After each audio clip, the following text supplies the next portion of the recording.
श्रीगुरुभ्यो नमः। हरिः ॐ।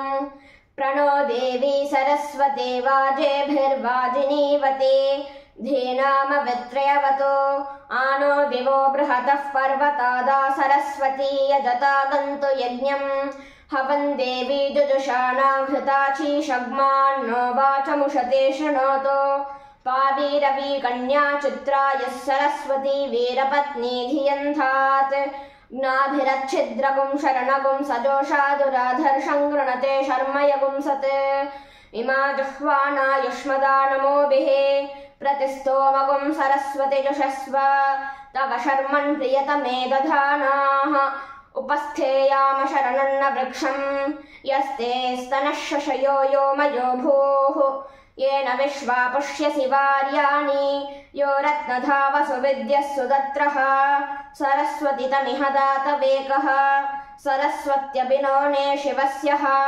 मापस्पर्येः पयसा मान आधक् जुषस्वनः सख्या वेश्या च मा त्वक्षेत्राण्यरणानि गन्म यगुं शुष्मेभिर्बिसका इवारुजत् सानुविरेनान्तविषेभिरोर्मिभिः पारावदग्निमवसेषु वृत्तिभिः सरस्वती मा विवासे मधीतिभिः जुष्टो वाचो भूयासं जुष्टो वाचस्पतये देवि वाक् यद्वाचो मधुमक्तस्मिन्माता स्वाहा सरस्वत्यै वाग्देव्यै च विद्महे ब्रह्मपत्न्यै च धीमहि तन्नो वाणीः प्रचोदयात्।